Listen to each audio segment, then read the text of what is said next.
And welcome back to the Cover 3 podcast here on CBS Sports. That's Bud Elliott. That's Tom Fornelli. I'm Chip Patterson coming to you live at youtube.com/cover3 and all across the 24/7 Sports Facebook network.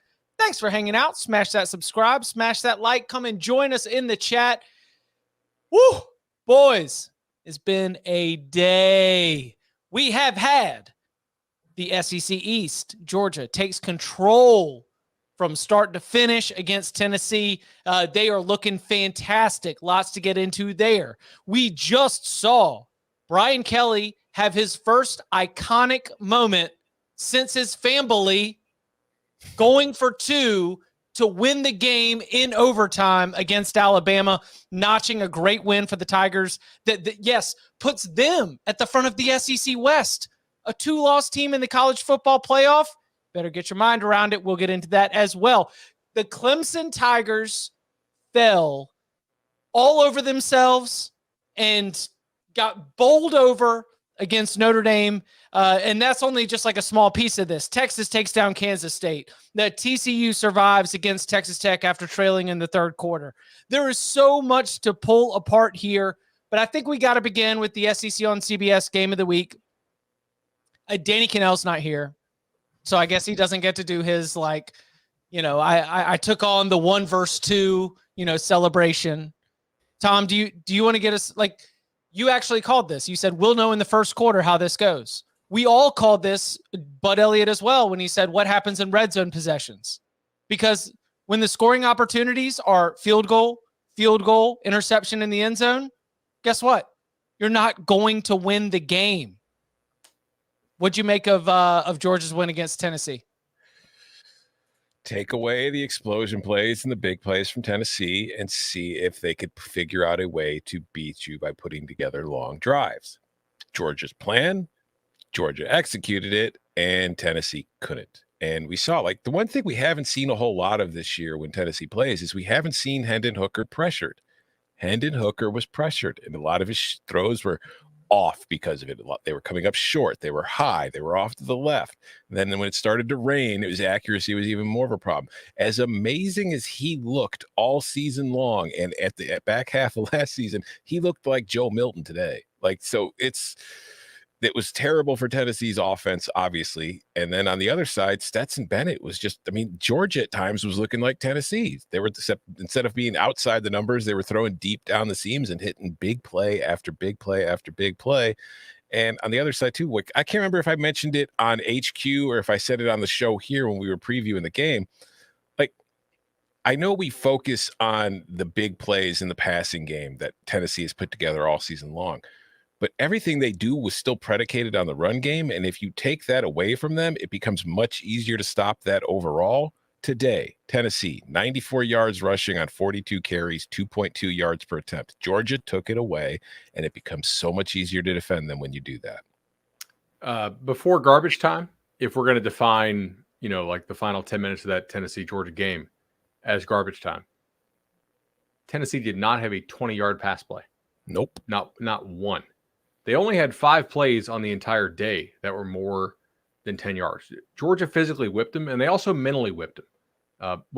When you're playing Tennessee, I feel like there's sort of a thing where, you know, no matter how hard you try to play some too deep stuff, and no matter how hard you try to eliminate the explosive plays, there's still going to be these times where it's like if you're a pitcher and you hang a curveball and this guy smokes it and you turn around, right? Whew. Okay, just went foul, right? There was a couple times in the first half when Tennessee actually had a guy open, right? And they just missed it. The one, like, it was just a slight overthrow. And then they had the one where initially the guy looked open, and then Ringo really out-leveraged him for the football, had a tremendous pick.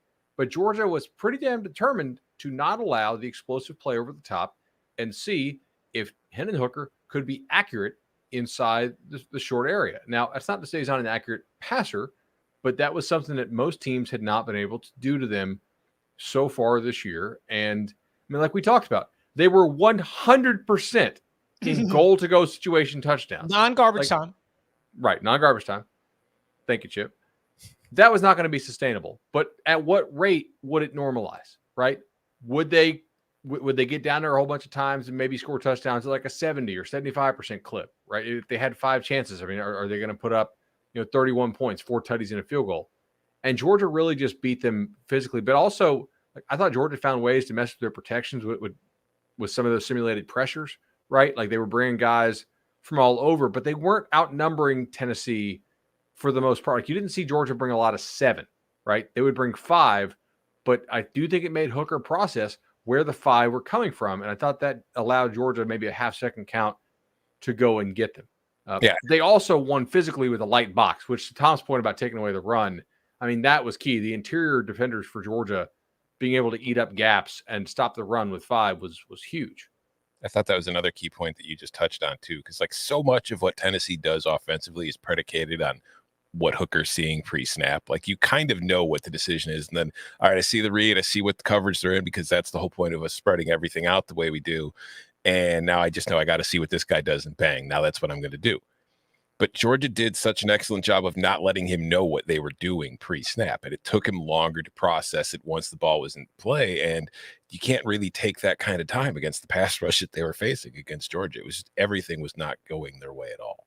But that was also against our trends. We were saying like, Georgia, where are the tackles for loss? Where are the sacks? Mm-hmm. Oh no, we lost Nolan Smith. How are we going to get our sacks and tackles for loss? Like I thought that was a coaching job. Like there were 2 sides where I felt like, and maybe because I was sitting here in that Tennessee beam, that orange glow of everything that they had done, classic vibes guy over here. But like Georgia reminded me that yes, despite anything that you want to say about Stetson Bennett, like that guy can step up and deliver some good throws. I mean, who had more throws of 20-plus yards? Was it Stetson Bennett or Hendon Hooker? Stetson Bennett. It had to be Stetson. Yeah, it's Stetson Bennett. Like Stetson Bennett was in there delivering the touchdown throws that we thought that Hendon Hooker was going to be delivering. And we saw Georgia's defense after, yes, statistically not having the kinds of sacks and tackles for loss that we saw a year ago in the biggest game of the season, just kind of remind us where they're at. Kirby Smart said in media availability this week, we're not to where we want to be yet. And I kind of felt like this was a big step in Georgia turning the corner. And I don't want to move on yet, but I want to say that in the context of an absolutely insane college football day where there was a lot that was not expected, there was a lot that was shaken up in terms of the landscape, Georgia has become Alabama-esque in its inevitability. Like Georgia has become that team where it was like, all right, here we go. We got this fun team. They're going to get them. And they just squeezed the life out of the Volunteers from start to finish. It was wildly impressive. I don't think there's any argument as to who the number one, and like, we'll get to the projecting top 25 in a little bit, but there's no argument as to who the alpha in college football is after this Saturday. Yeah, you say they were Alabama-esque. I wonder because, like, Georgia, it feels like was kind of playing with its food a lot this year. Like, it's been a really good team. It's been winning games, but it hasn't been the same kind of dominant team. And it's something you used to talk about, Chip, a few years ago when Clemson was in the midst of being Clemson. How Dabo and that staff would kind of not really hit the gas until later in the season because he would talk about how it's now, it's a 14-game season now. Like, we got to make sure we're healthy. We got to make sure we're fresh for that. Is Georgia doing the same kind of thing where it's not that they aren't playing hard every week, but are they keeping a little extra in the tank for games like this when they absolutely need to bring it out and then putting on a performance like that? Kind of like an NBA team that maybe isn't worried about getting the number 1 seed in the regular season. And then once the playoff starts, bang, it's full bore. Load management. Yeah. How on a percentage basis, how much of that Florida week do you think Georgia devoted to Florida? And how much do you think Georgia devoted to Tennessee? Fair. A lot to Tennessee. Yeah, I'm thinking so. And that bye week probably had not a Tennessee day, but probably some Tennessee periods, maybe. And that's because what Tennessee does is so unique. And like Georgia was able to play down a gap, right, at times on the interior, which really was pretty impressive. They could play some 2-man stuff, and they really they would give you some of the short throws. They also tackled extremely well. right? I mean, like that Tennessee, how often did Tennessee convert one of those short throws into something bigger? It was pretty rare, right? When I mean convert, like they would take it from 4 to 10 yards. It wasn't like they were turning it into something 40. Georgia tackled well. They played really good man coverage. They confused Hendon Hooker, which can be tough to do because of how spread out you are. They handled the stack formations well, which is something that Tennessee just ripped Bama with and also ripped Kentucky with.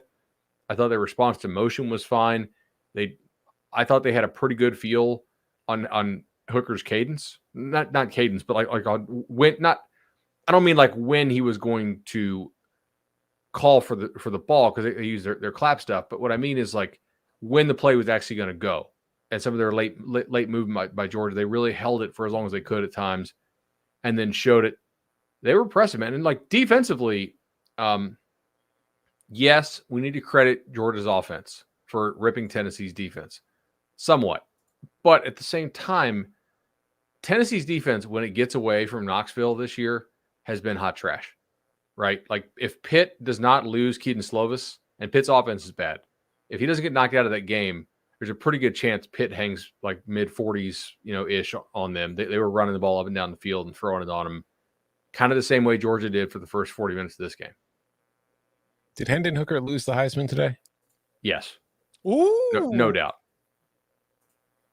I'm kind of with you. I'm wondering. I mean, the way that the Heisman works is it's always like if you could play great in September and October, if you screw up even a little bit in November, they're just going to wait till somebody plays great for the final 2 weeks of the season. Yeah, so, I took some Stroud plus 190 this morning just thinking about it. I was like, wait a second. Like he didn't have much of a game himself, though. We'll get to that. Yeah, but he didn't have a loss and didn't go, 195, no touchdowns and a pick. He had no touchdowns and less than 100 yards. And a win. He ran for more yards than he threw for. Is Caleb Williams going to take a loss tonight?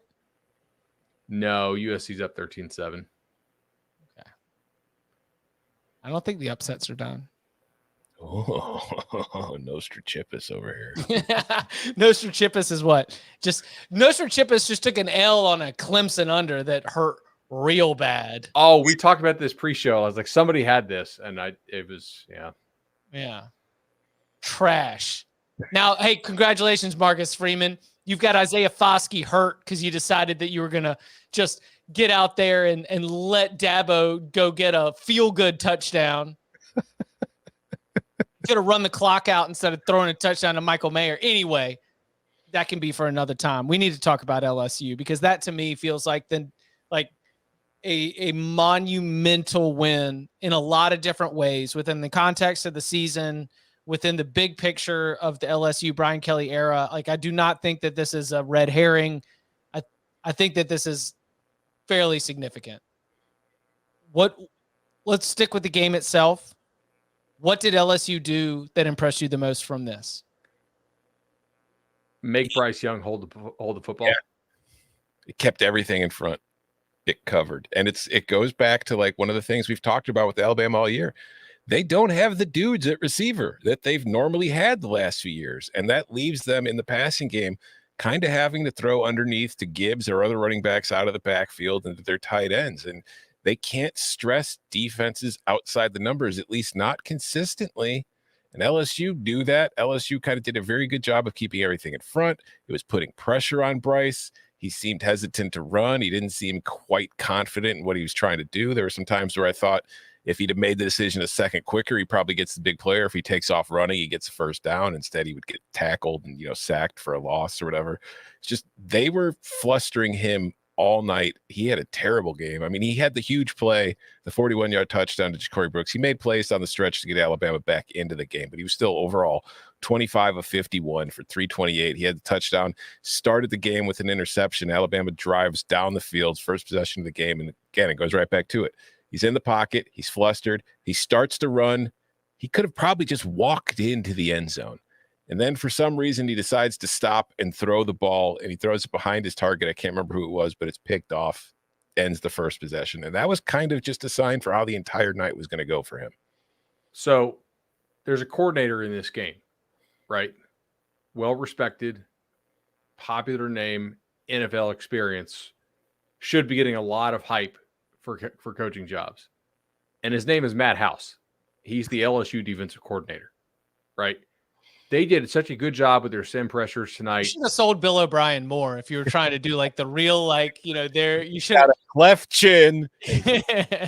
Yeah. LSU defensive coordinator, Matt House. I'm sorry. I've never met Matt House, but like that guy doing what he's done with LSU's defense, extremely impressive here. Like I thought he had Bryce Young flustered for much of the night, right? And that Bama's having to rely on throwing passes to running backs and getting creative with that kind of stuff is pretty interesting. He did not have to blitz much.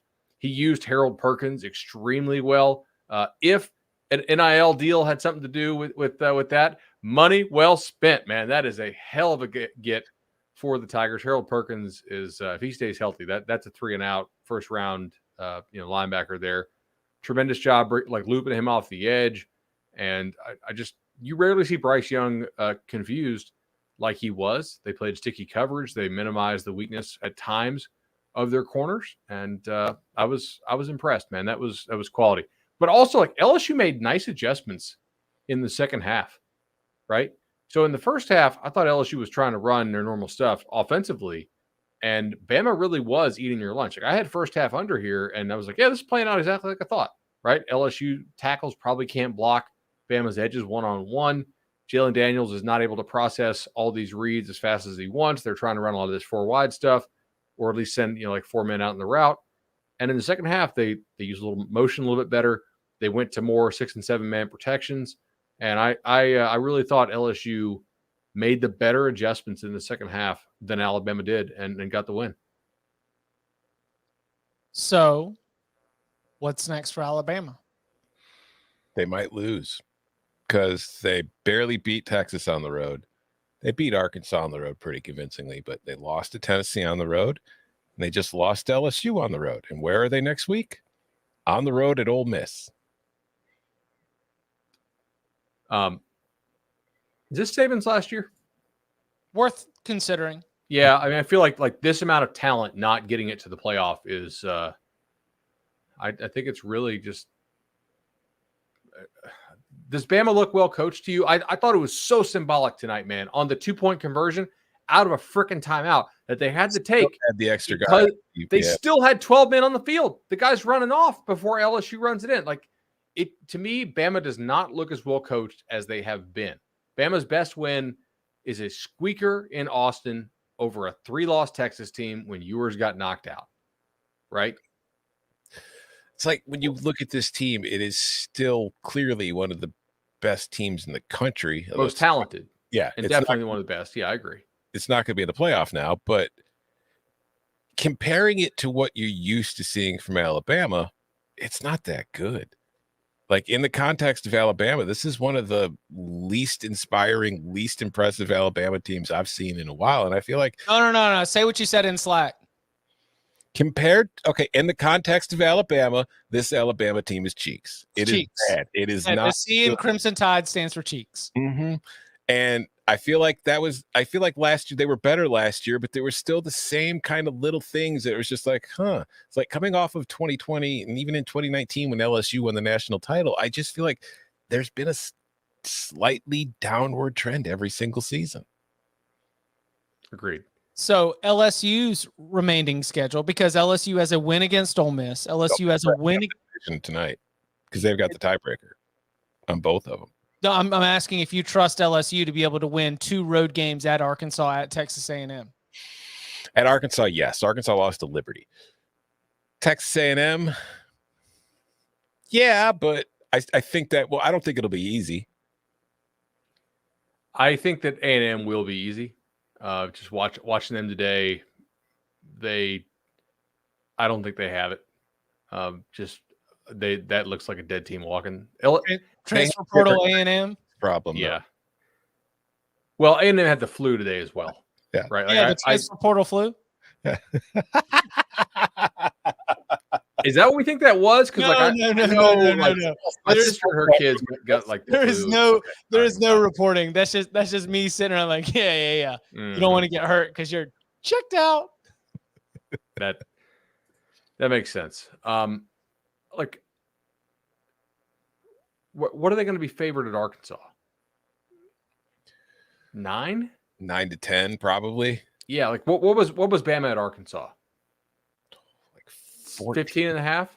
4. Yeah, it was something like that. All right. 2 scores, I know that, or 2 touchdowns, I know that.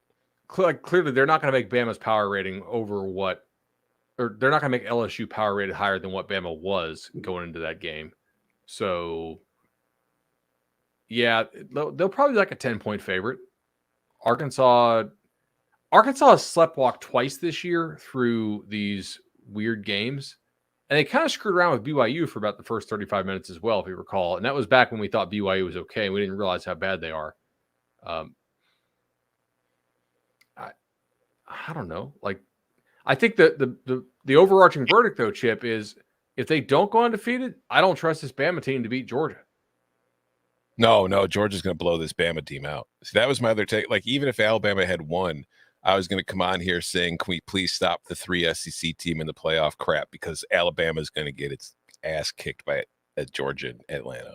Is LSU? Yeah, probably. They won't be able to run the ball against Georgia. If you can't run the ball against Georgia, you're not going to be able to. They can't throw it. They can't beat you through the air consistently.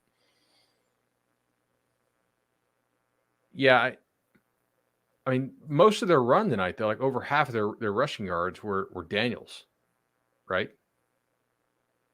So I don't know. It's possible. I would still have Georgia favored pretty hard. Oh yeah, I mean, of course you're going to have Georgia favored, but that doesn't mean that they're going to win. Yeah, I think a better point here, or a question I want to ask you guys, because I know Tom and I talked about it. Is the SEC down? Yes. It is not that good. And as I joked before the show, the obvious way to know that the SEC is not that good is because how can Tennessee be doing this well if the SEC is any good? George's going to catch your mic. Sorry, Jordan. Illinois lost today, too. It's okay, buddy. I'm just dealing with it. I would ask then, like, well, who are you moving up? Because you can say, is the SEC not that good? Sure. All right, well, does that mean that the Big Ten is awesome? No, I think it's completely separate from itself. I think the SEC is just not as good as it normally is. I think if you look at every single conference this year, and we'll get into more, I've got some stuff to talk about when we get to the ACC, boys. You might not want to hear it. But I think that by and large, they're really, like, Georgia looked dominant as hell today, but I don't think we've seen a dominant team in the country anywhere this year. I don't think any conference is really all that particularly special this year. The SEC's had a bunch of one-loss teams, but now that they've all actually have to play each other. This would be a fun year for the 12-team playoff to see who could really get their stuff together over the next month and emerge, right? Because almost everybody in the country has looked pretty vulnerable at one time or another. Georgia probably the least so, but like they played a really tight game with Missouri. Mm-hmm. You know, that's probably a Missouri team that won't make a bowl. So, yeah. I think the Big 12 is the best conference from top to bottom, but I don't think the Big 12 has an actual, like, elite team. Yeah, we just saw Texas. I mean, we're going to get into it in a little bit, but we just saw Texas go into Manhattan and beat Kansas State. We just saw Oklahoma State continue its absolute free fall in a loss against Kansas. They already have new field goal posts, no GoFundMe needed. We have like the ACC, as we mentioned, is in struggling. I guess the Big Ten can say that Michigan righted the ship, but things looked a little dicey there for a little bit. Yeah, I don't know. Michigan's just doing that sometimes in the first half this year. Like, they're just kind of Indiana. Yeah. And then they're finally coming out in the second half and just like, oh, okay, I guess we should start playing football now. All right. More about Notre Dame or more about Clemson? I have a fun little fact about Notre Dame for you guys. Let's do it. Let's hear it. All right. So Notre Dame this year has lost to Stanford and Marshall. Stanford's terrible. Marshall's okay, but whatever. The whole point is Notre Dame has lost to Stanford and Marshall, but Notre Dame has played 3 ACC teams. In fact, Notre Dame has played three of the best ACC teams as far as the standings and the rankings are concerned. One of them was North Carolina, which it won on the road 45-32. The other was Syracuse, which it won on the road 41-24. And tonight, at home against Clemson, the number 4 team in the country, according to some people, it won 35-14. So explain to me how a Notre Dame team that can't beat Stanford or Marshall could beat the crap out of the ACC's best teams. Is it possible that the ACC sucks? What do you guys think? Yeah, I think it's extremely possible. It's also possible that Notre Dame is extremely like game script dependent, where yes. If they get up, they're going to have a chance because they have a good defense. And tonight they blocked a punt, right? And blocked a punt for a score, and also pick six. And a pick six, Mm-hmm. right? Notre Dame won a game tonight with 85 yards passing. Yes. This is almost exactly how we detailed it in the preview, in which I took Clemson and was wrong to do so, clearly. So there you go, Irish fans. But I took Clemson because Notre Dame's passing game is atrocious and Drew Pine is terrible. And because I didn't think they'd be able to run the ball all that well, I was wrong on that point. I mean, they ran the ball pretty damn well. Now, they ran it 47 times for 263, which is good, but it's also like, all right, I mean, you ran it 47 times. We had a clip, and I don't think Jordan I don't think we actually found it. Jordan, tell me in the private chat if you did, of me about 2 months ago talking about the inexperience of Clemson's coaching staff and the promotion decisions that Dabo Swinney made. And defensively, we have a much larger gap than we do offensively, right? Clemson's offensive staff has a total lack of P5 experience outside of Clemson. So my question after the Georgia Tech game, and certainly I've looked wrong on this for about the last 8 weeks because they have looked much better overall, Clemson's offense has, was if you get in a tough game, if you get in a hard game, if you don't have answers, who's going to have your answers? Who can say, hey, man, like, I think in our self-scout, we need to be doing this. When I was at blank, we did this. When I was over here, we did that. If everybody just knows Clemson stuff, then I think that's kind of where your answer's coming from outside Clemson. I think that staff is too inexperienced on the offensive side of the football, personally. I just don't think they're that good. They certainly weren't the 4th best team in the country. I think that was very good tonight. Tom's just going to sit on that one right there. Yeah, but I think you could very well say like they're pretty. They were a pretty easy like top 6, top 7 team entering the day. Yeah, for sure. But they like to have, going back to our Tuesday reaction show, to have TCU where you had TCU and have Clemson 4 was an absolute joke. Oh, for sure. Yeah. Yeah, that was silly. Coming up on the other side, we'll take a look at TCU and some of the other big results from all across the Week 10 action and our projected top 25 for Sunday, plus conference by conference. What did we see in Week 10? Next. This is Paramount Plus. This is touch-ups, touchdowns, and getting touchy. Sexy. This is blue paint, yellow sponges, and red shirts. This is super suits, super sats, and super dumb. They're like really dumb. This is a mountain of entertainment. Paramount Plus. Stream now.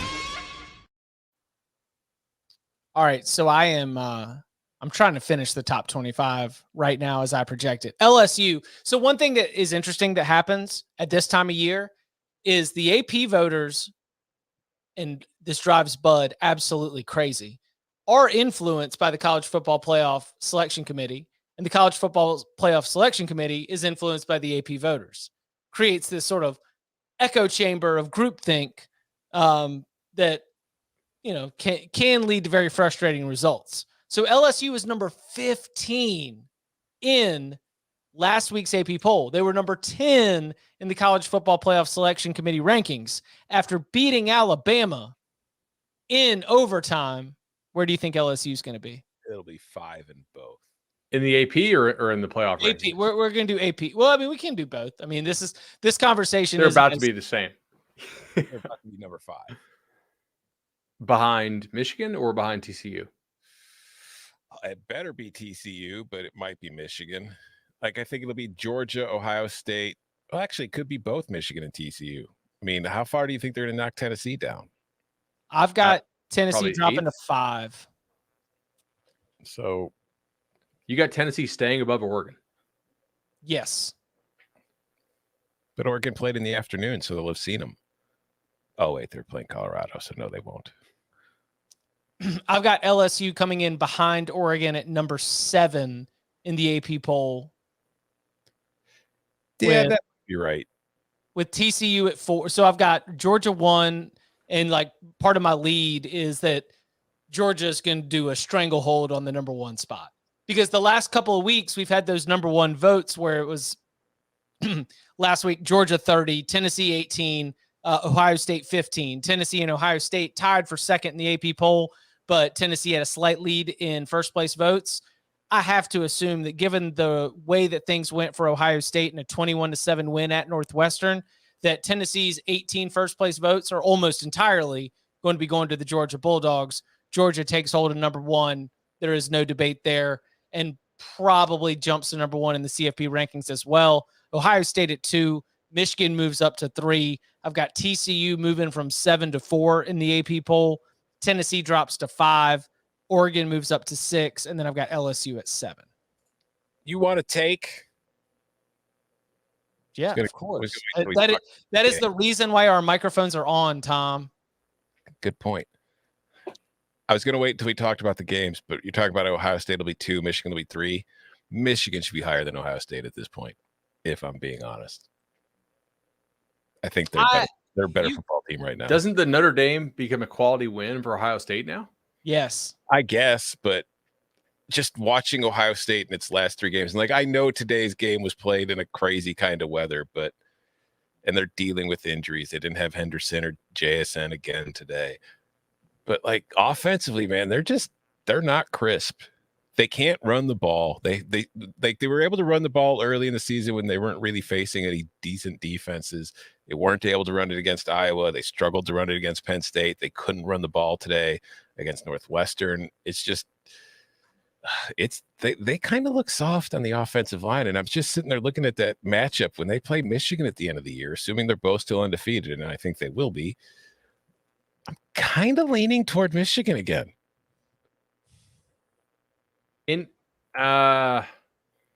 I don't know, because nobody's really running the ball on Ohio State for the most part. So Michigan's going to have to throw it in Columbus, I think. I'm not leaning Michigan yet. I probably wouldn't lay, 10 points though. Yeah. Did you get eyes on Michigan Rutgers? Very few. No.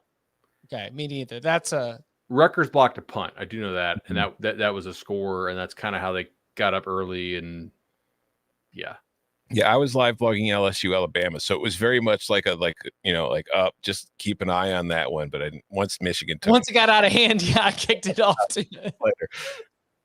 Yeah, thank you, Michigan. I appreciated that. I had 9 games on my watch list for the night slate.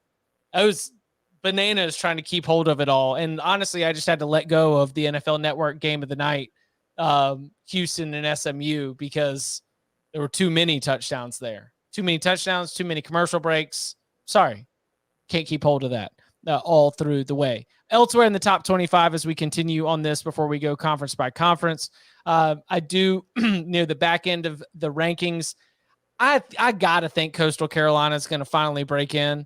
8-1. They won on Thursday night against App State. Like, they were the last 1-loss team remaining that was not ranked.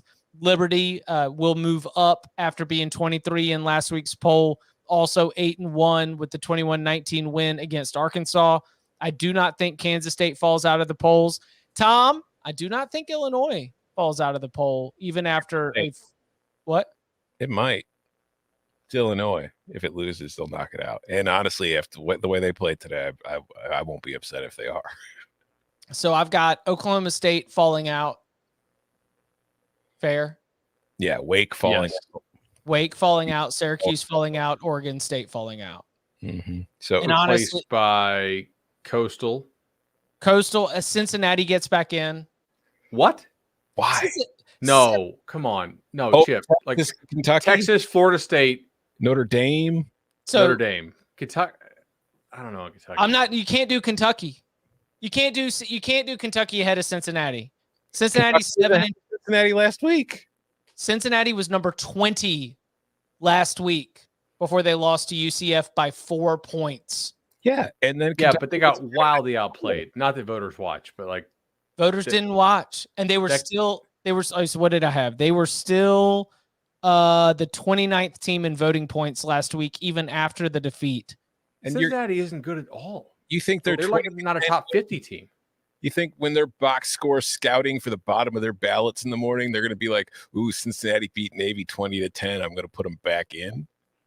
No, I think that the voters that already had them in are going to move them up, and that when other voters are running out of spots, they're going to look at all the standings and they're just going to look for 2 lost teams.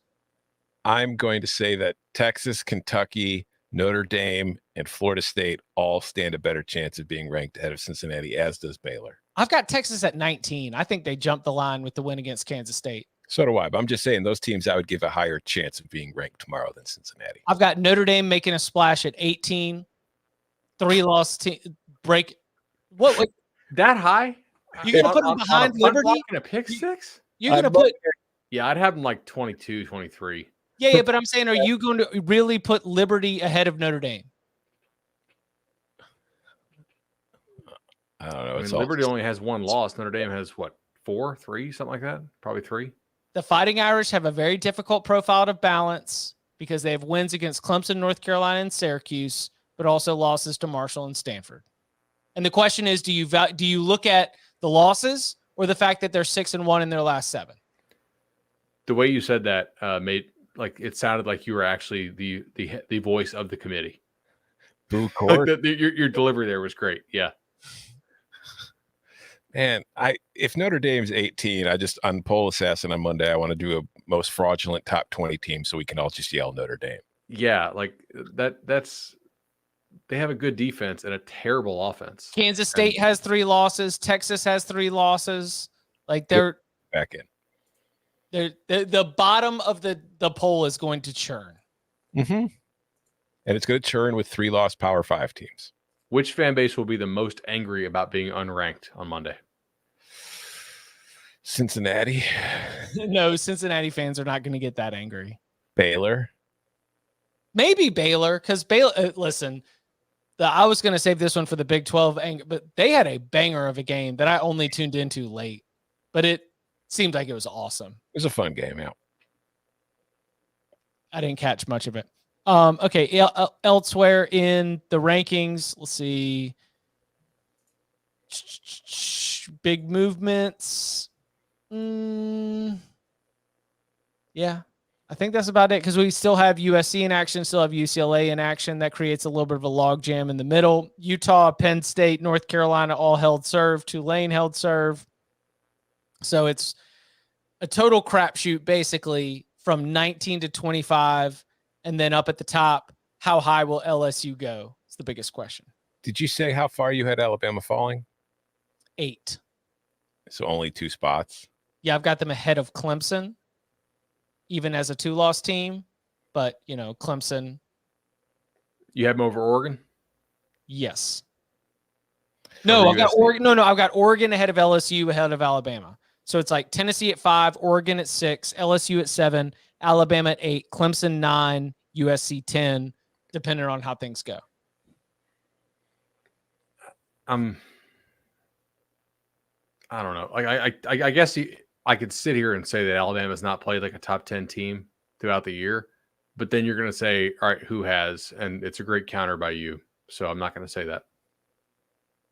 You've already advanced to that part of the story. 3 moves ahead, bro. Yeah, we can wrap this segment and just keep it moving. Have we gone 5 to 8 minutes? Are we good? On that one. All right. Conference by conference, let's take this around the country. Let's begin with the Big Ten because we didn't get a chance to really dive into Ohio State 21, Northwestern 7. Again, Michigan 52-17 over Rutgers by the end of it. You'll never take that moment when we were like, are the upset alert sirens on? Oh, man, was Tom Vernelli and the chat and Bud and everybody else right? The moment that the words Purdue were out of my mouth, everyone was like, weather. And sure enough, that one ended up being incredibly significant. And that's not even all the fun that was in the Big Ten. Wisconsin gets it done against Maryland, a team that was on my radar to potentially break into the top 25, but they blew it in Camp Randall. So what were some of the big highlights from the Big Ten this weekend in Week 10? You had a lack of upsets of the playoff contenders, and then you had Wisconsin looking like the best team in the Big Ten West, I think, if you had to power rate them right now. But Illinois, I think, still has the inside track because they only have 2 losses, and they have the tiebreaker over Wisconsin. And who do they not have the tiebreaker over in that division, Tom? Their only losses have been to East. Yeah, to a West team, so they've got the tiebreaker over everybody that they played. Although they've got Purdue up next, and then they've got Northwestern left to play. But if they beat Purdue, they win the West.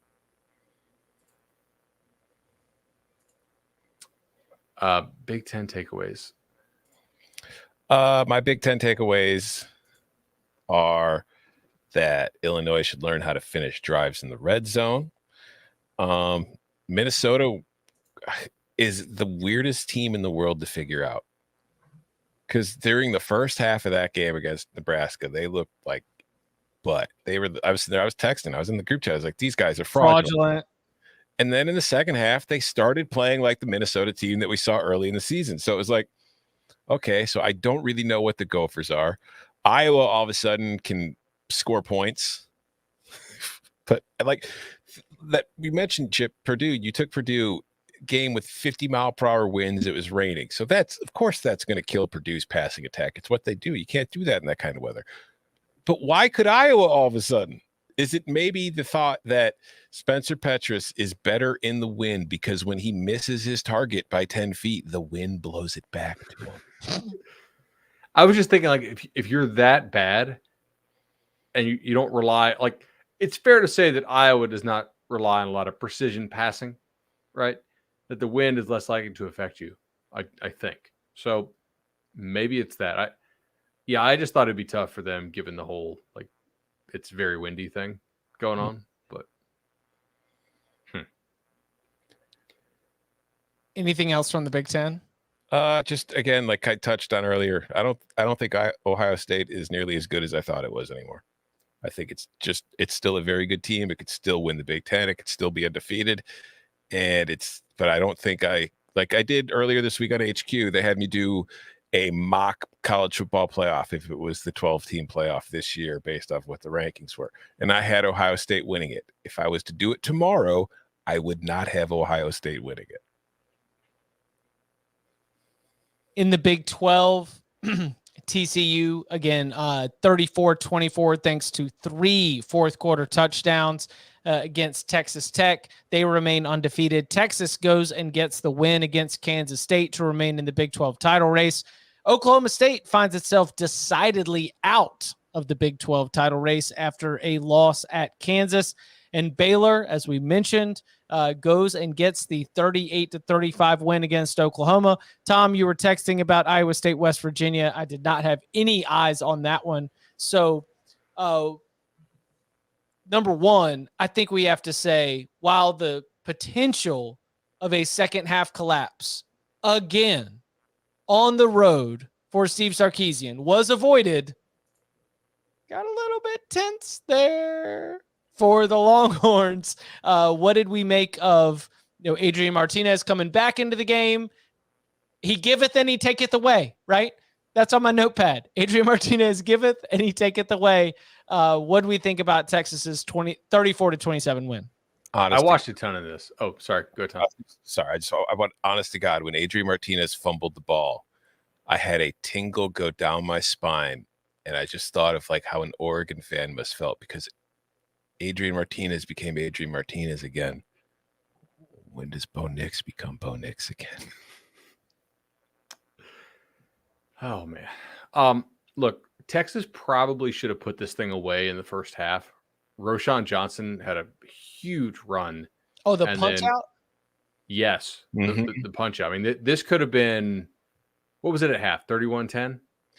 Like this could have been 38-10 at half easily. Kansas State, their best corner is named Justin Brents. And very early in the game, he got hit with a targeting call, which by the letter of the law, sure, you guys know, I think targeting is just a BS penalty regardless. It's just football. Like you might get hit. Okay. Like if it's a real headhunter thing, maybe talk about it. But I thought that limited what Kansas State could do defensively. And I still didn't think Quinn Ewers looked incredibly sharp, but I thought Sark created enough open guys for him to hit with his play calling. And Bijan Robinson is a total beast for Texas to run for, what they run for 250 or something like that on this Kansas State front was pretty impressive. We all know, like I think most of us took TCU in the preseason at the 28 or 26 or whatever you end up getting. They're going to be underdogs at Texas and should be. Like Texas is playing like the best team in the Big 12. Yeah, they are, but I still think, I mean, like they tried to give it away and still couldn't. That's kind of a good sign for Texas. In prior years, they blow this. yeah, no, that's all very true. I do think that right now Texas is the most complete, well-rounded team, but I don't know, man. TCU just kind of finds a way to keep winning. Although Quentin Johnston, the injury.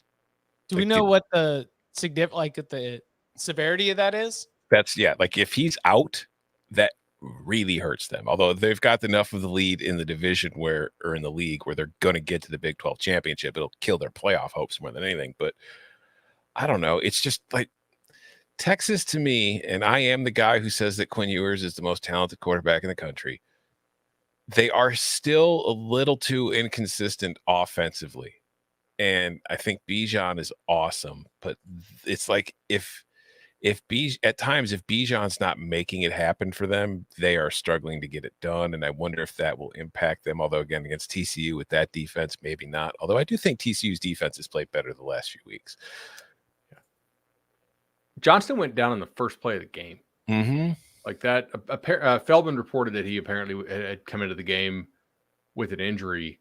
But I was impressed by Max Duggan, like continue to stay in the fight and find other open guys later on.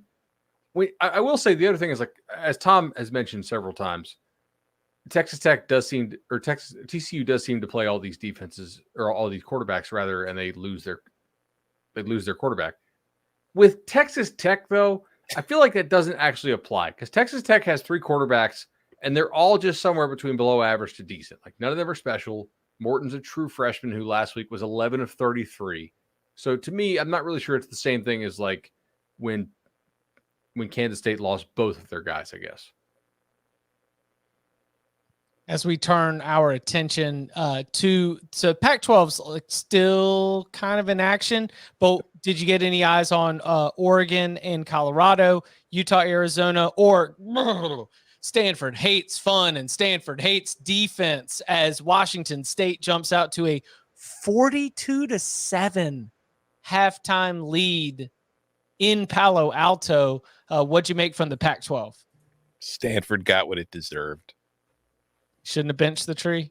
I mean, like literally, that's the only thing you have going for you. That is probably the most famous thing about your football program is that dumb tree, and you're going to ban it anyway. Sneak preview of locks. I had a lot of Washington State this week. I thought the team total under was the best way to play it, but like I'll probably be. Who does Stanford play next week? It doesn't matter. I'll be against them on locks again. That's a dead team walking. They've quit. Like, is he in any is there any danger around David Shaw? Yeah. You sure? You think so? How about this? Let me change it from it's not danger around David Shaw as much as it is my belief that there could be a change.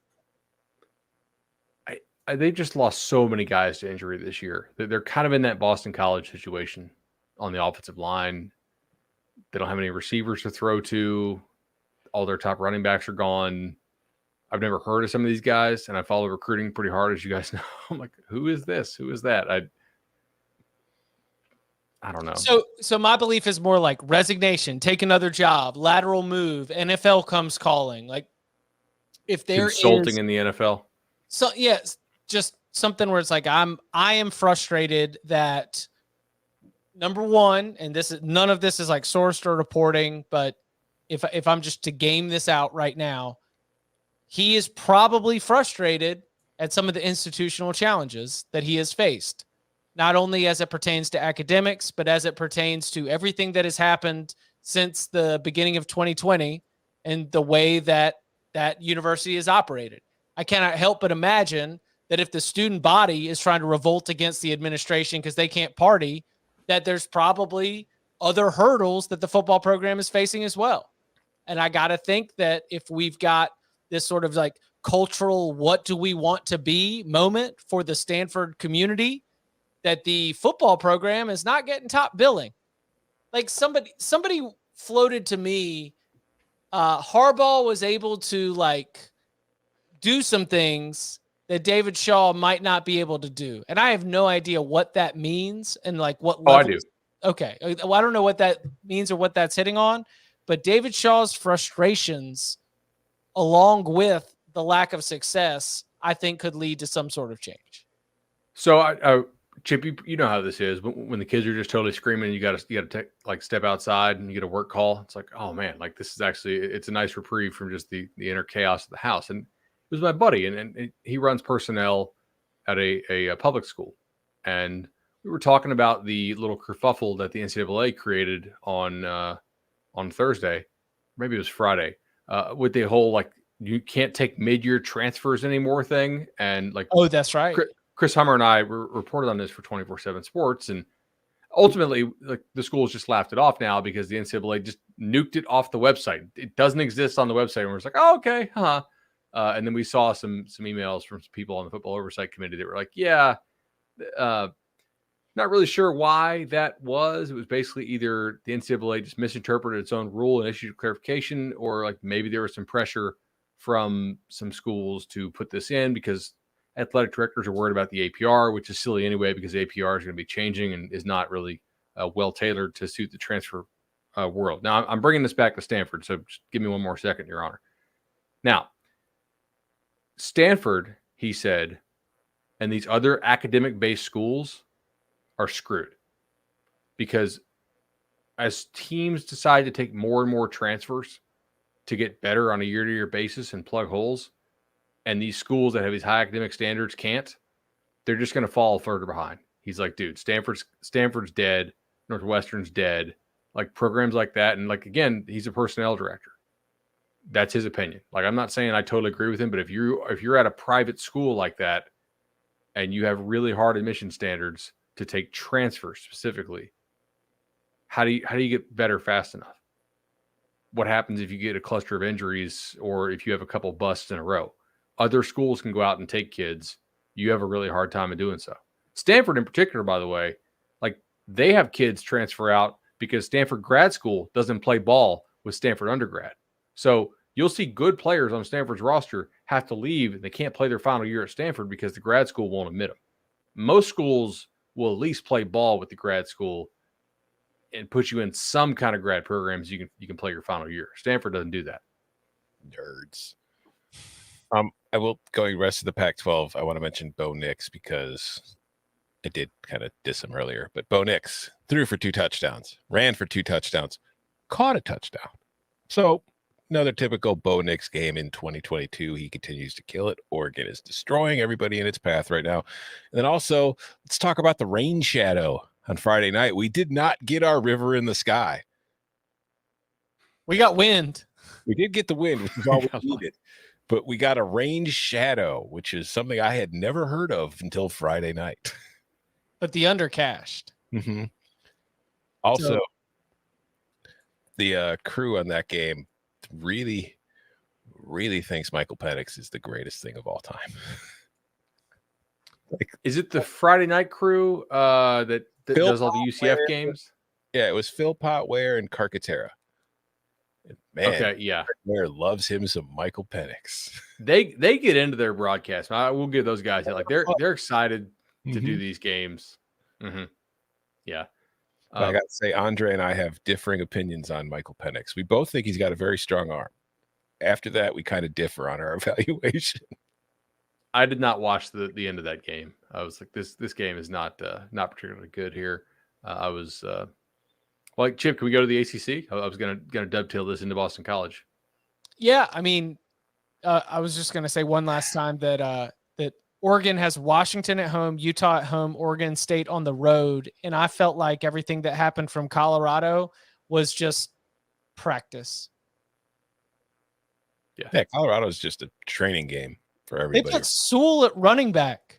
They threw a touchdown pass to Bo Nix. That's what I'm saying. Like, it's just like spring game, practice.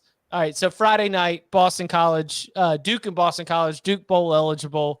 If you would like to play offensive line for Boston College, Jeff Hafley will have you in Chestnut Hill right now. I don't even know how they've got uniforms printed for Boston College's linemen anymore. But where do you want to take this? So I actually thought Boston College's receivers played well and made a lot of difficult catches. That was the one, like probably the beat of the year that I'm most angry about is Boston College or Duke -9.5 losing, mainly because the ACC refs just gave just two absolute nonsense bailout third down PI calls to Boston College in the first half, which is where that game really was lost from a spread perspective. It wasn't BC making those nice catches. It was, hey, 3rd and long. Oh, here you go. Pass interference on just two, just in my opinion, total BS calls. The one should have been offensive PI. Like he's literally grabbing the DB as the guy tries to make the pick. So credit to Boston College for fighting. We talked about this. They're just kind of a dead team right now because they don't have anybody to block. North Carolina made it really difficult in Charlottesville. Are we sure that they're not missing Taylor and what's his name? Because like they got ran on a lot. And earlier this year, I thought for the most part, they were getting thrown on. And like UVA moved it on them some. More in the first half. They made good adjustments. UVA's got good corners. Like they made things tough for May. That was They scored on Virginia scored on the opening drive for the first time all season. Yeah. And they did not really pressure Armstrong very much. And that's a problem, I think, because Virginia's offensive line is like a known quantity to be terrible. Like they're not quite BC bad, but they're close. And I didn't see a lot of pressure in the backfield from UNC. So yes, the answer is of course they're missing Taylor, they're missing Vahasek, they're missing Evans. Like they are missing players that are more experienced because there are inexperienced players who have less physical development who are in there playing in these games. I mean, the proposition from a betting perspective always comes down to the idea that you just think North Carolina is going to outscore them. Yeah. But if we're going to say like how good of a team are they? Like they're probably the same as good of a team as they were when they beat App State 63-61. UVA, also, we should point this out, was missing Dontavian Wicks, Keaton Thompson, and Davis, the number 3 receiver on the team. Like literally, I added up. They had like 160-something targets missing from receivers and only 35 playing in the game as far as like existing targets on the year. So congrats to Dave Doran and the Wolfpack. What seemed like it was a lost season. This NC State team might be playing for an orange. Oh, no, Clemson lost. Oh, man. I hadn't put that piece together. Can Clemson still go to the playoff? No. What if we get like chaos? Chaos, yeah. It can, but like if there is any other one-loss Power 5 champion, that team's better than Clemson. Okay. I don't think we'll have a one-loss Power 5 champion from the Big 12. Maybe from the Pac-12. I would take the Pac-12 champion over Clemson. Yeah, one-loss Pac-12 champion. Will have faced a much more difficult path to get there. Yeah, but Clemson's going to play bowl-eligible South Carolina. True. That does change things. How about Florida State 45, Miami 3? Did not watch. Did Florida State played well? They probably played like their B game. Seriously. Like maybe their B+ game. Miami played Miami looks every bit as bad as Georgia Tech. So Right. Georgia Tech is playing Miami in Atlanta next week. Are you giving the Yellow Jackets a chance? I think Georgia Tech should be favored in that game. Yikes. No, I'm serious. Like as an FSU guy, I just watched these two teams back to back, and Norvell called off the Dogs and had the second stringers in there on defense and on offense with like 25 minutes left to go in the game. I mean, it was this could have been 55-3 if they wanted. Miami had less than 200 yards of offense. They started Van Dyke. It was obvious there was something wrong with Van Dyke pretty early in the ball game. He injures himself, or at least aggravates the injury, on a throwaway pass. It looked like the Haynes King thing. Remember Haynes King with the non-contact shoulder injury the other night? So they bring in Garcia and the kid that got out of Valdosta, the true freshman, pretty good player from high school. Those guys don't know what they're doing right now. Miami looks really poorly coached on both sides of the ball, but also they don't look like they care at all. Like those DBs just got blocked the whole night. FSU's guys look like they cared. They could have been a little bit sharper at times, but again, I mean, it was 45-3, I think was the final, and they did it with second and third stringers. Like they got the final touchdown with the third stringer in there. Miami. Oh, here's the other thing. John Campbell, Miami's left tackle, who's replacing Zion Nelson, got hurt in pregame warmups. And then Jalen Rivers, who's probably their best offensive lineman, and Campbell came back. He did play, but like he didn't look perfect. Rivers gets hurt in like the first quarter as well. And so they had nothing, man. It was, they don't seem like they care. They don't play together as a team. It's like, hey, we have a good defensive line, a good back, bad fans, no cohesion as a team. That's pretty much what that's the recap. Why you gotta throw the fans? Oh, because it was I don't even know who called the game, but they're like, oh, the crowd noise here is electric. I'm like, really? Because it sounds like it's all like fake pumped in noise. You can kind of hear the speakers on the TV. But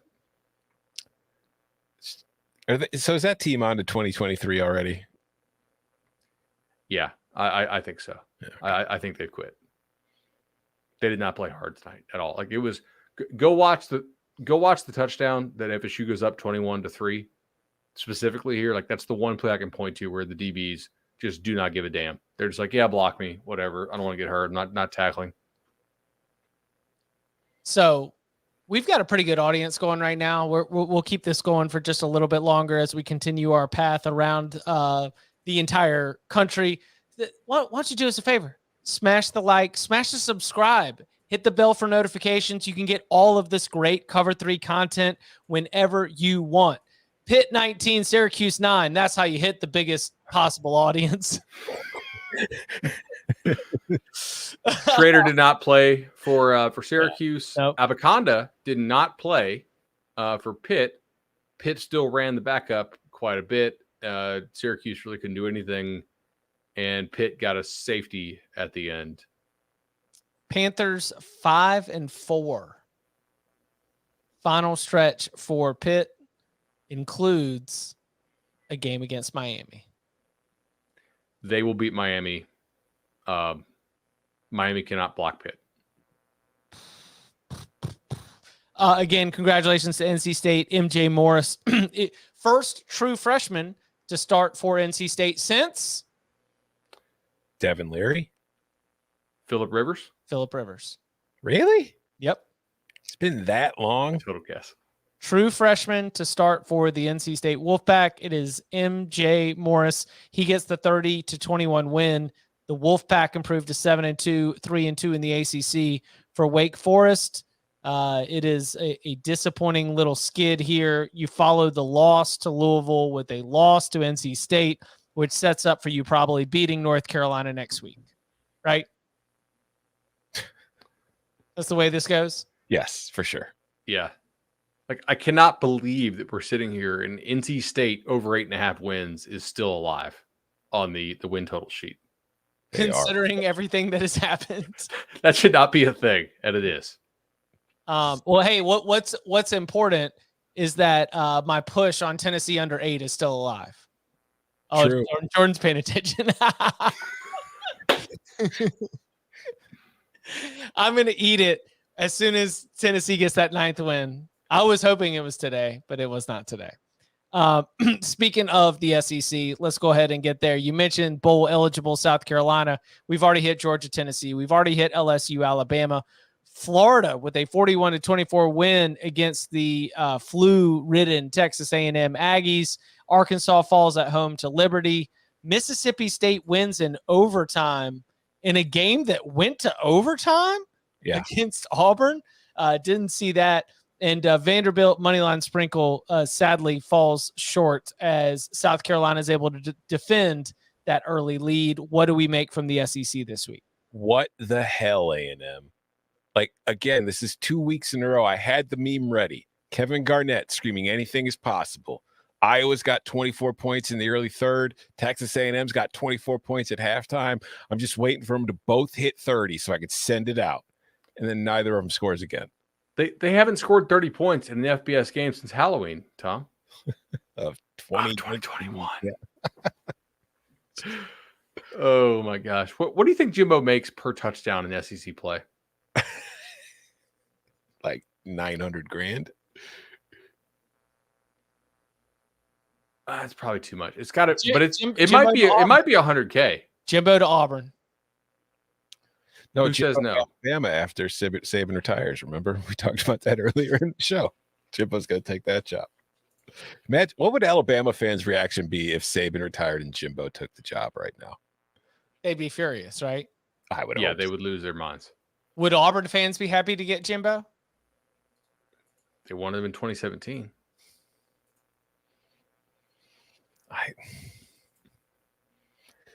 I would say I wouldn't be happy, but if I'm an Auburn fan, at least I have proof of concept that I can win a national title. And maybe Jimbo can come to Auburn and win a national title, whereas at Texas A&M, they think they can, but they haven't been able to for a very long time.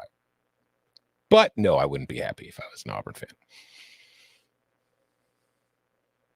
I mean, this is 5 losses in a row. It's the longest losing streak since the 80s.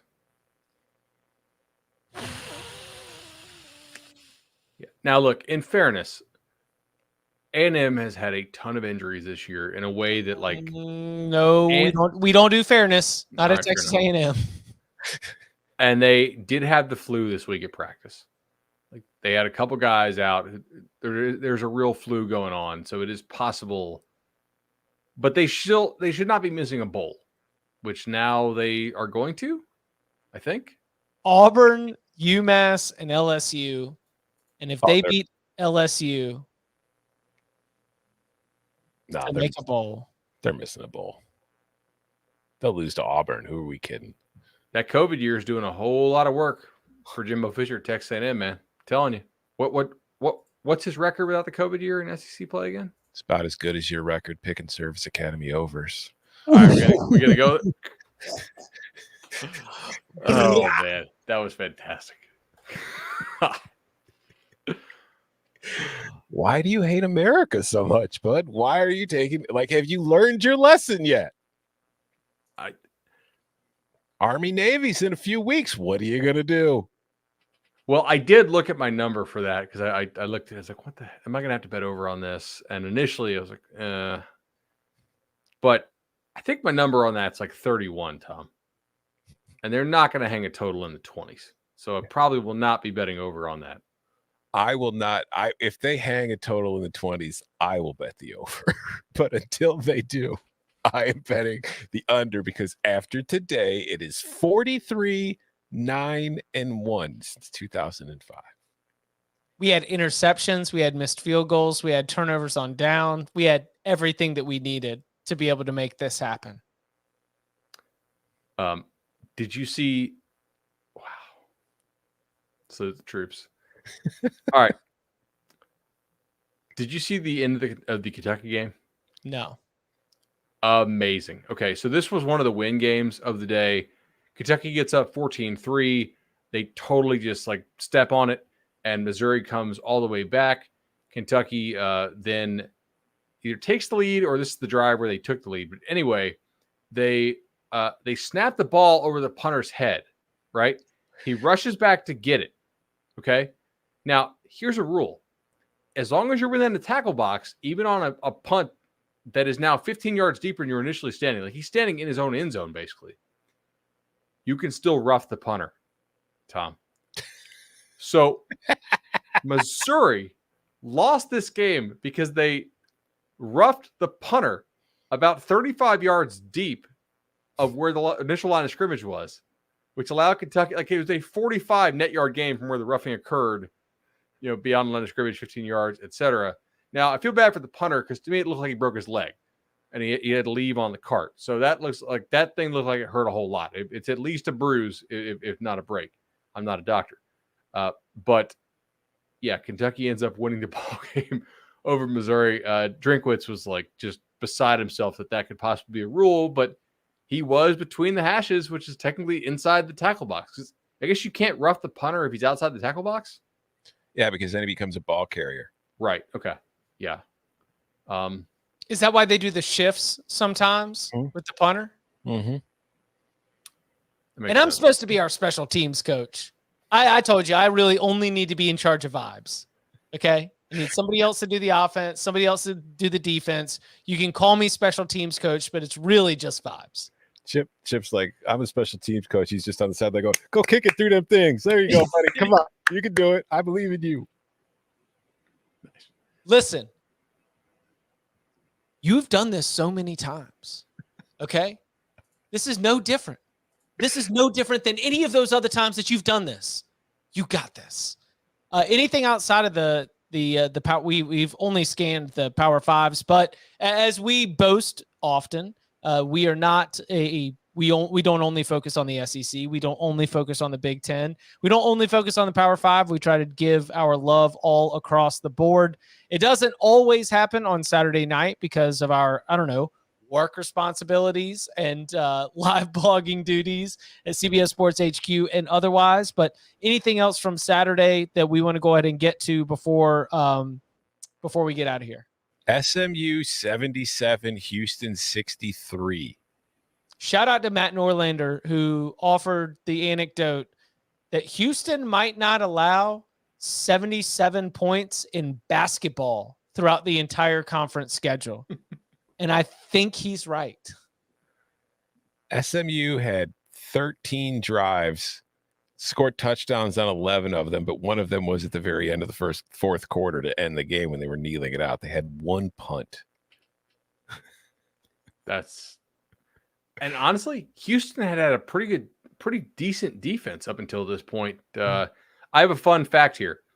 SMU scored more points in the first half than Miami scored in its last 10 halves. And who coaches SMU? Rhett Lashley. Who was Miami's offensive coordinator last year? Yikes.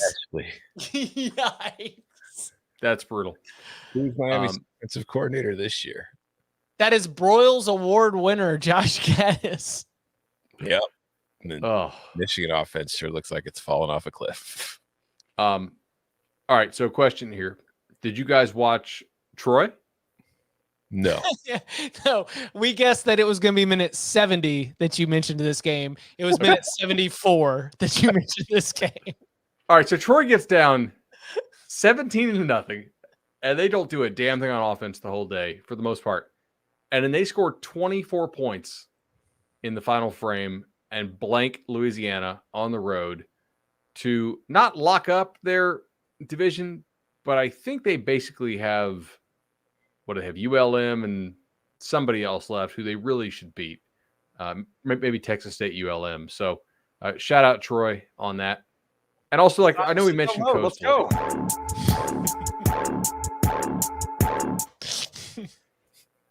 The coaching job done by Jamie Chadwell this year is better than the coaching job he did last year. Like, Grayson McCall has been hurt a lot of this year. He was hurt in this game and banged up. App has just physically looking superior players. And if you talk to other guys in that league, you're like, yeah, App should push those dudes around. Like, App just has a different level of athlete than most of us have here. And Jamie Chadwell in that offense, Willie Corn, now I forgot the other OC's name. They just schemed to death. It was just wide open dudes. And then defensively, they did just enough. And it was that was impressive. They're going to lock up the Sun Belt East. And that's going to be a pretty fun matchup, by the way, seeing Troy's defense go against Coastal's offense. Who do you think has the inroads for the New Year's Six? Tulane. They have a tough home stretch. But I'm not convinced at this point that the committee's going to rank a Sun Belt team over the American. I'm not saying I don't believe there won't be a better Sun Belt team than the American champion, but I have a hard time thinking that if Tulane, even if it loses another game, if it wins the American, I don't think there's going to be another Group of 5 champion ranked higher than it. The Green Wave, who are 27-13 winners at Tulsa, have UCF at home, followed by SMU at home, followed by Cincinnati on the road. So UCF could be it too. Yeah. UCF won today without Plumlee, by the way. Mikey Keene with a couple clutch fourth quarter touchdown passes for the Knights to be able to keep pace in that race. Right now, Tulane is 5-0 in conference play. UCF is 4-1. Cincinnati is 4-1. SMU at 3-2. ECU at 3-2. Houston also at 3-2. You got to think those top 3 teams, Tulane, UCF, and Cincinnati, some combination of that group ends up making it to the AAC title game. Mm-hmm. Or maybe Temple if they get hot. Because I don't know if you saw they put up 4 on USF today in the bottom 25 game of the century of the week. Is Jeff Scott getting fired tomorrow? I don't think so. I actually think he gets 2023. I'm just saying we saw Clemson's offense tonight. Might it be better for all parties involved if Jeff Scott gets fired tomorrow and goes back to Clemson?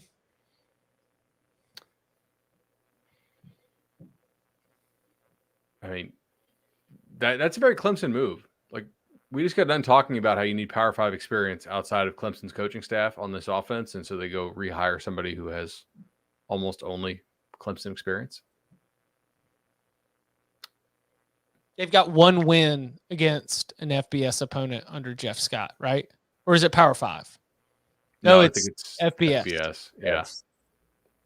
It has not been going well. And it's like, yikes. Like, I don't think you should expect South Florida to be competing for AAC titles or anything, but you would think that for a school in Tampa, it should be doing a hell of a lot better than it is. I don't think they're serious about. Okay, I'm going to get the USF fans mad at me. I don't think that in recent years they have been serious about football in the way that UCF is, and thus UCF is moving to Big 12 and USF is stuck. Now they do have a new facility coming. They're trying to invest more. The AD there, I think, is pretty tied to the Jeff Scott hire, though. Agree with Jordan in the chat. They need a vibes coordinator. I like Raleigh. Tampa's cool, but not moving. Tampa's nice. Yeah. Tampa's cool. Tom, I think you can mark Hawaii plus 27.5 as a loser for me. Hey, there's still 18 minutes left. Are you trying to reverse jinx mush this again? Yes, I'm trying to Fresno backdoor this thing again because yes, yeah, here we go. Tampa, pretty cool place. Did the Astros win? Yes, they did. Congratulations to the Houston Astros on winning the World Series. Congratulations to LAFC on winning MLS. And congratulations to me on having title futures out on both of them. So I'm also a champion. Thank you. Nicely done, Tom. Nice. Oh, I guess one last game. CUSA. UAB Oh, doesn't have UTSA? Yeah. Yeah, double overtime. Frank Harris with a winning pass. I only saw the play, didn't see the game yet. I've got it flagged. Did you have any eyes on it? I had a little bit, and honestly, like, what a comeback effort from UAB. I don't think this UTSA team is anywhere near as good as the one that won CUSA last year. And like last year, I thought West Kentucky and UAB and UTSA were pretty damn good. And this year, I think there's probably like probably four teams that are that same level ish in the league. But UTSA they have the quarterback that nobody else has. Frank Harris is really damn good, man. And what I didn't see is how did they get to overtime? Like I had switched that off, and all of a sudden, Jacob Zeno, because Dylan Hopkins didn't play for UAB. That was wild. It's on the watch list. Again, only saw Harris and a story around the end of the game. Like the gamer that was written from it was about sort of him being like, "Nah, I got this. Here we go." And the dude has been incredible all season. Has been for a minute now for UTSA. So I look forward to digging into that. UAB scoring 2 touchdowns late in the game to force it, but UTSA gets it done. Massive result within Conference USA, and very, very cool to see another good finish. Bananas day altogether. We needed more than one screen, bud. Did we? Like, if you were okay. I'm not. What game would you have been really pissed in a time slot if you had to miss it? Obviously, like if you had your phone, you could watch your YouTube TV or your CBS Sports app on your phone. Like, what time slot were you most like? We were like, I cannot believe I missed this one. There was too much going on at night. All right. So I love college football in all its forms. So all of them. Fair enough. Midday. I might have been wrong in this. I can't lie. This morning I was watching Army Air Force on one screen. I had Purdue, Iowa on the other, and then I had what the hell? What's the other? Northwestern Ohio State on the third. And I had my windows open because I wanted to feel at one with the Wonders. And I was in heaven. I was absolutely loving every single second of it. It was terrible football, played in terrible conditions, and I was right there with it. It was gorgeous. It was a spiritual experience. Third to fourth quarter of the 3:30 slate, I did get to help out with bedtime. There was an opportunity to I had to do pregame for Georgia, Tennessee. I had to do halftime for Georgia, Tennessee. Chase went and got his hair cut, but when everybody came back from Chick-fil-A after that, I did feel like everything was in place, right? Like there wasn't any result where I was like, okay, I need to have my hands on this right now. But once 7:00 hit and things got started in Baton Rouge, once things got started in Manhattan, once things got rolling in South Bend, kind of spun out of control there for a little bit. But yeah, I had family here all day, and I was down here unless it was halftime of the games, and then I would go up and spend 15 minutes and then get back down here to watch because I didn't want to miss a thing.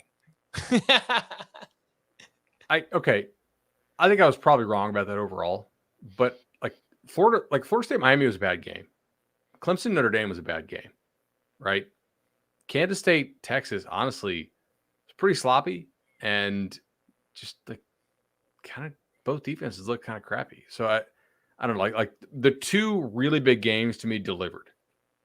And I really think if this wasn't my job, and I had guys, I got screens, but if this wasn't my job, it was like, hey, we're doing some photos today, or I had to attend something. If it's something I could attend that I could just watch one screen, I really don't feel like there was a game where damn, I cannot believe I missed that other game. It was just, there was one banger game in the afternoon and one banger game at night I needed to see. In the noon slate, you could have skipped entirely today, I think. I just told you. I saw God in the screen for 3 hours. And he said, Tom, it's going to be okay. Congratulations to Troy Calhoun. First outright win for the Falcons since 2016 in the Commander-in-Chief's trophy. That is a rizap. Got it. I mean, so we're not going to have to do a watch party for Army Navy now, or? No, we probably are. Oh, okay. That's fine. I don't care because I'm going to be on the under, and it's going to be glorious, and it's going to be over in 2.5 hours. And I hope Bud's on the over again, just so I could rub it in his face. I'll probably take if they hang at 28 or 29, like They won't. 31, we'll see. They never will. We'll do 33. And we'll be on the under. I'm going to say it's going to be 36.5. I'm not Easy taking over 36.5. If you watch Navy. All right. 36.5. All right, let's get out of here. We'll be back on Monday. As always, 11 a.m. Eastern time with upon further review, all the takeaways from USC Cal, from UCLA, Arizona State, from the rest of the night slate, and those games that we did not get our full attention to here on a very, very, very busy Saturday. And you can follow him on Twitter at BudElliott3. You can follow him at Tom Fernelli. You can follow me at Chip_Patterson. Gentlemen, thank you very much. Thank you. See y'all.